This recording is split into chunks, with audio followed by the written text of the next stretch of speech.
In recent years, people have been criticizing BMW for letting their cars get too large, too heavy, and too soft. At the same time, they've been criticized for forgetting about enthusiasts who just want a driver's car that sports a manual transmission. Well, for about 10 years now, there has been a long-standing model that has been offered as a complete rebuttal to that argument. The BMW M2. This one that I'm standing next to is a mid-range M2 competition model, which comes from the 2021 model year of the first generation of the M2, codenamed F87.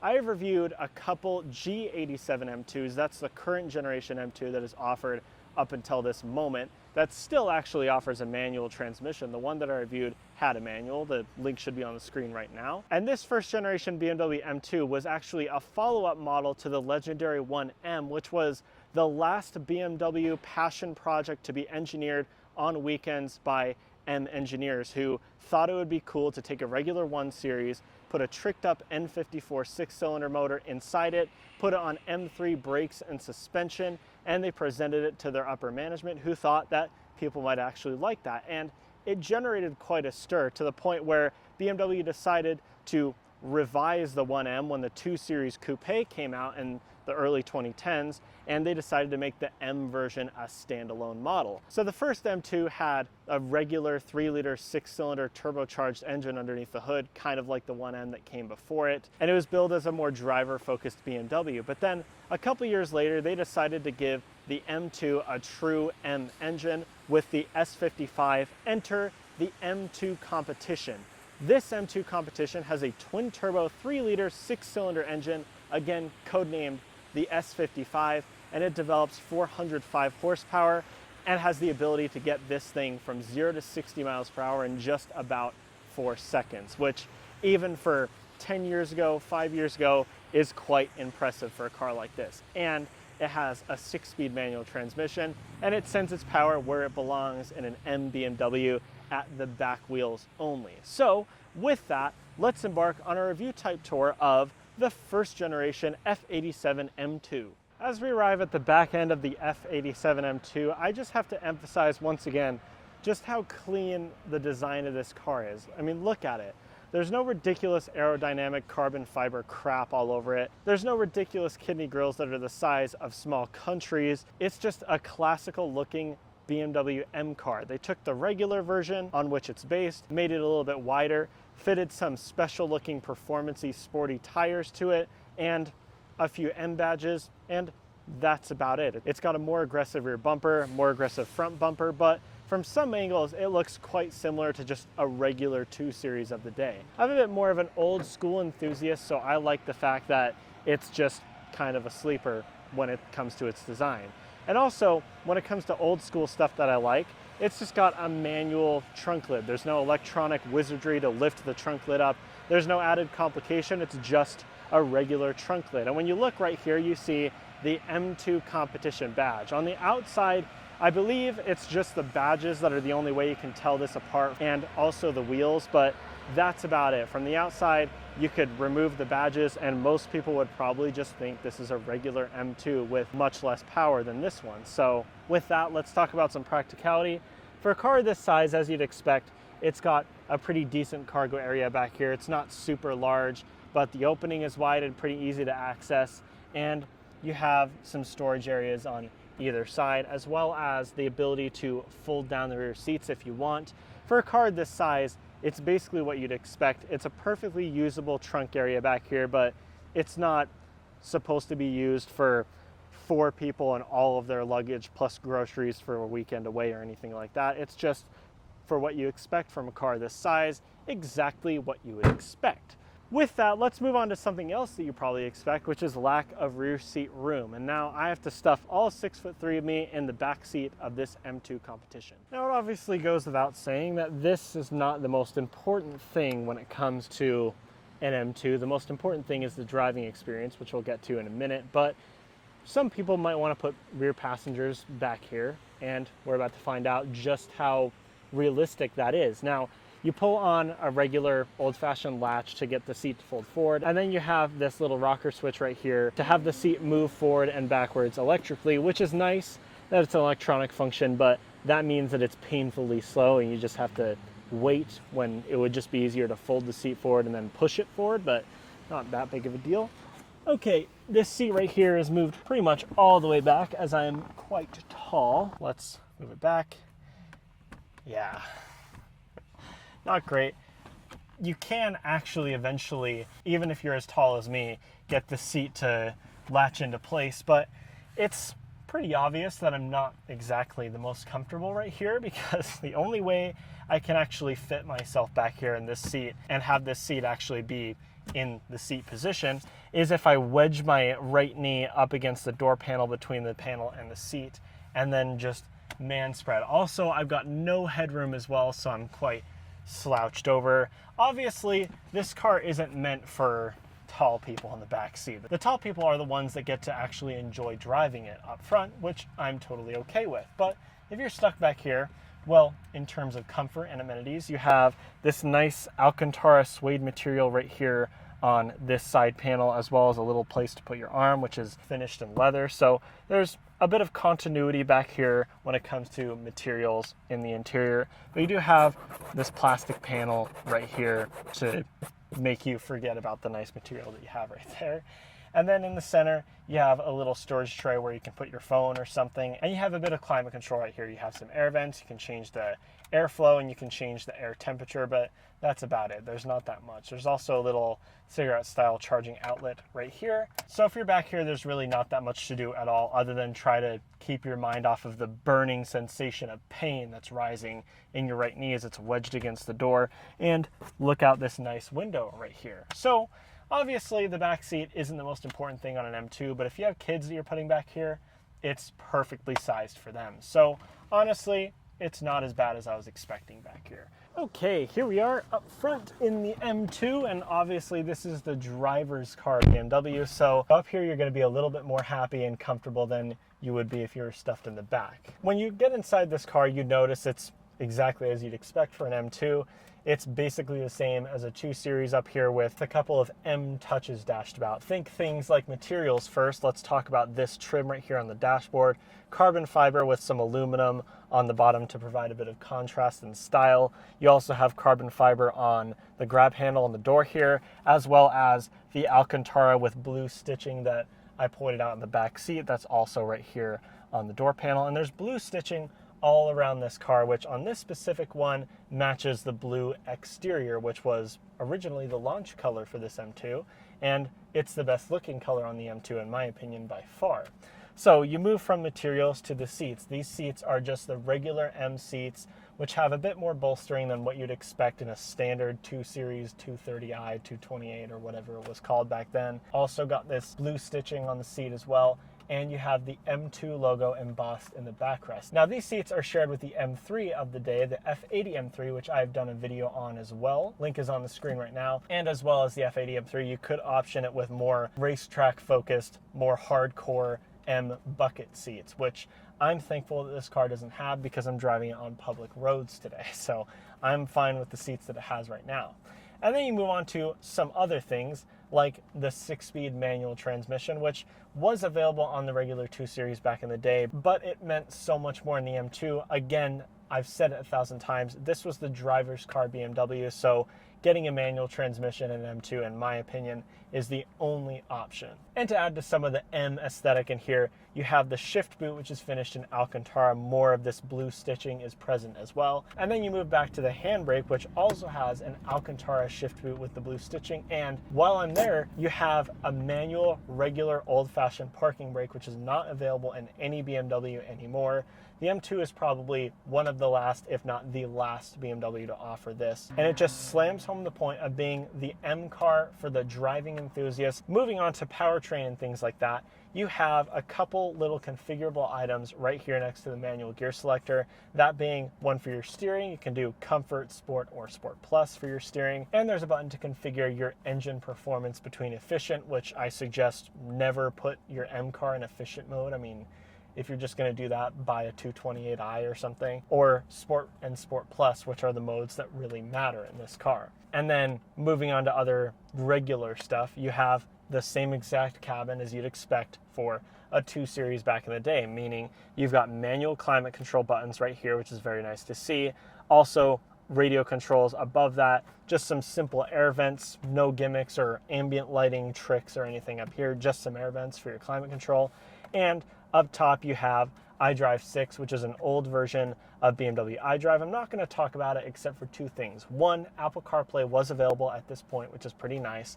And two, when you're diving through the vehicle modes of this car, it doesn't show your M2. In fact, it shows just a regular bog standard 2 Series of the day. They probably realized at one point that they needed pictures and diagrams of a car to put into the My Vehicle modes for the M2. So I guess they just took some 216D piece of trash off of a showroom lot somewhere, got some pictures of it, and said, there you go, that will work. And I have to mention one mode on here, Technology in Action, which is actually the name of a menu in this car, believe it or not.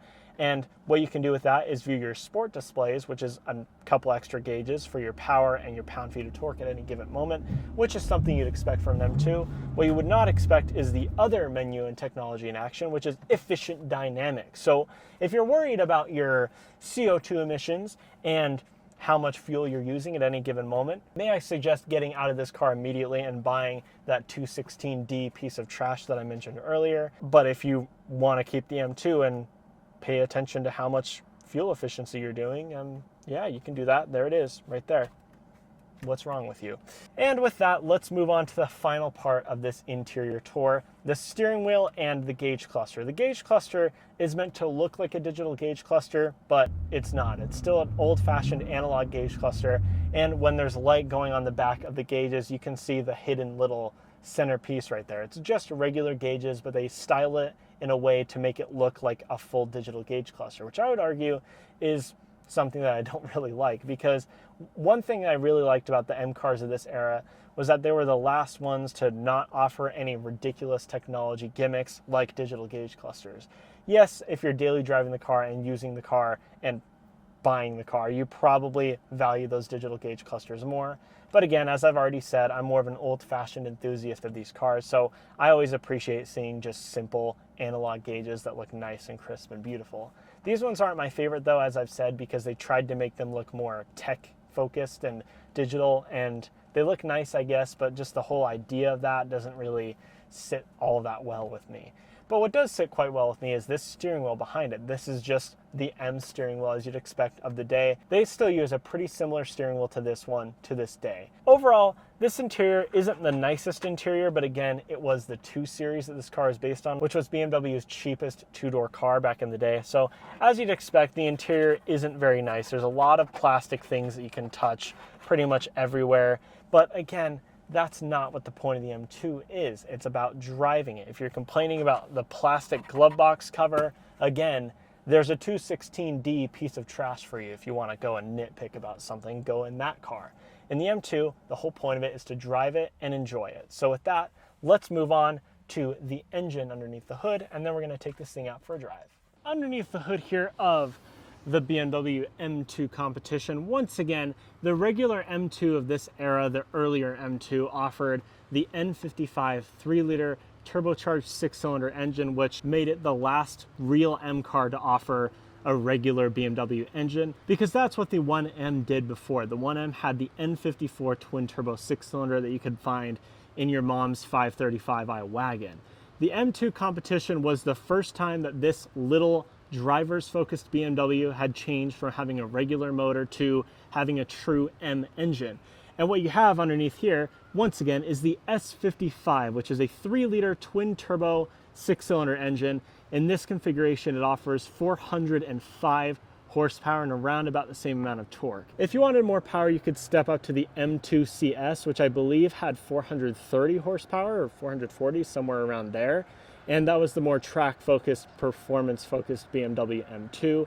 This one, again, was the most performance-oriented, driver-focused version of the M2. And I have to say one thing, I like this S55 engine more than the current BMW M 6-cylinder engine, the S58.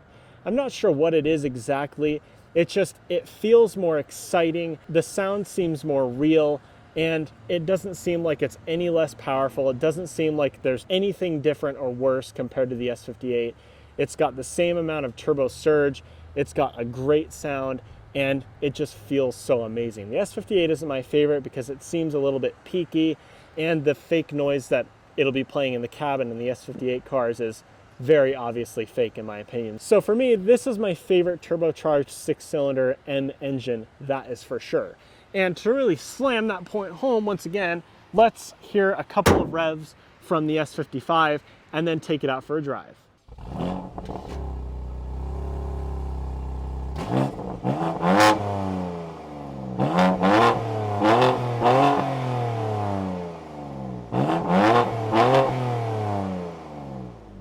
Okay, I think we can all agree this thing sounds pretty sweet. And it's always a good feeling to get into a manual transmission M-powered BMW. That's something you can still do today on a brand new car, but who knows how much longer that's gonna last for, because BMW has already made it pretty clear they don't intend to make manuals for much longer. So people really need to focus on the fact that we're still getting it at all and be grateful for that, if you ask me. This M2 comes from a slightly different era where BMW M cars were mostly just rear-wheel drive. Lots of them still offered manual transmissions, and they were still relatively lightweight, tossable cars. That's what the M2 is always great at. Due to its small nature and its lightweight, it was always a fun, tossable car that you could take around corners, go on canyon roads with, and really just enjoy the experience of driving. They call it the ultimate driving machine. This is the ultimate driver's car of the ultimate driving machine brand, so it should be pretty nice to drive. My question is, how does this S55 feel when it's paired to a manual? Well,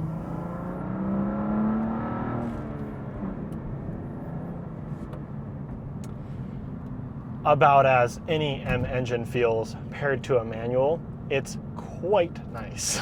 And I have to say, when it comes to being quite nice, this thing has a very surprisingly good ride. It's a little bit firm, as you'd expect.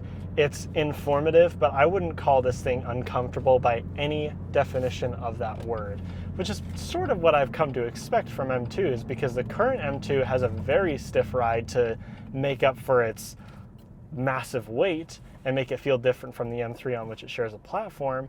This one, the ride is honestly pretty decently fine. And I did mention earlier the configurable things, meaning the engine performance and the steering weight. You could also, in some versions of the M2 and M3 back in the day, configure the suspension with adaptive dampers. This car obviously wasn't equipped with it originally. It just has whatever BMW thought would work as the standard suspension setup in the M2. And when it comes to ride comfort on the road, which is really the only way I can fully test it, it feels quite nice, honestly. Like I said, a bit on the firm side, but I wouldn't call it uncomfortable. It's just informative. So that's a good thing. One thing that I don't like is this manual transmission has an auto rev match feature, which is nice if you don't feel like rev matching yourself, but you still want the downshifts to feel nice and smooth. I'm not that type of person. I like the feeling of rev match downshifts because they're always so satisfying, and it's part of the learning experience with any manual transmission car, and I cannot figure out for the life of me how to turn it off in this car. That's how I found the stupid technology and action menu that I mentioned earlier, because I saw that and I thought maybe that's where that stupid rev match feature is. I don't know, it's not there. I couldn't figure out how to turn it off, which means slowing down to a stop is just annoying for me because I can't heel toe downshift, I can't rev match, and sometimes I just run through the gears with the clutch in, then it'll be revving the engine for no reason, which is annoying. But what isn't annoying is the power delivery. Now we're on our favorite bit of road here, let's just hit it.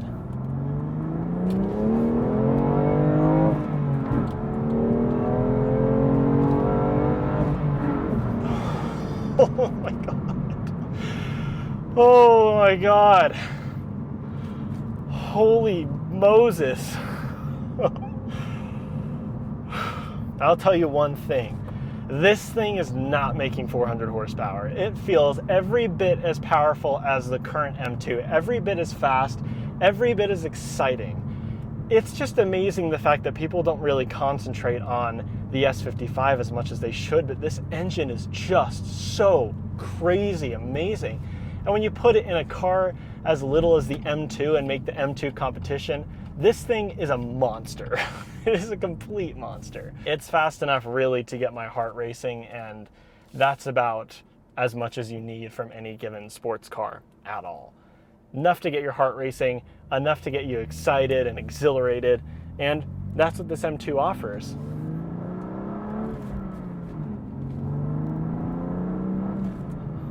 And I know I will always say that 3 pedals and a manual transmission makes every single car better. In this case, however, I don't think the manual transmission makes this that much more exciting than the DCT, because I feel like this engine and its crazy power delivery is best suited to a dual clutch transmission that doesn't cut power in between shifts, where it just, you pull the paddle and it just keeps going and going and going. I feel like this S55 engine is best suited to the dual clutch. I enjoy driving the manual more, but I just have the feeling that this engine was meant for the dual clutch first. It obviously was, but you do kind of notice that as you're driving along. I'm just going to chalk that up to me getting used to this car and this manual transmission and being bad at driving. It is still pretty cool to be driving around in a little 2-door BMW with over 400 horsepower and rowing my own on my way to my next speeding ticket. It is pretty cool. I think the thing that really matters for me in a car like this is when BMW is able to make it extremely well balanced, meaning it can handle daily driving and just the regular commute 365 days a year if you need it to, and it's not annoying, it's not overly harsh, and it's not constantly telling you that it wants to kill you or it wants to give you a speeding ticket. When you just want to drive it to work, it's soft, comfortable, and quiet. But when you want to get your heart racing and you want to get some excitement, you want to impress the girl in your passenger seat or whatever it may be, you can put this car in the right modes and it comes alive and becomes a complete, insane, psychotic monster. The current M2, M3, and M4 certainly don't do that. They are not focused enough on comfort to be easily daily drivable, in my opinion. That's more reserved for the bigger end cars. It is pretty insanely fast and exciting, that's for sure. With that being said, I'm going to end that video there. I hope everybody liked the video and you all have a fantastic, marvelous day. Like, subscribe, do all the normal YouTube stuff, and I'll see you in the next one. Bye-bye.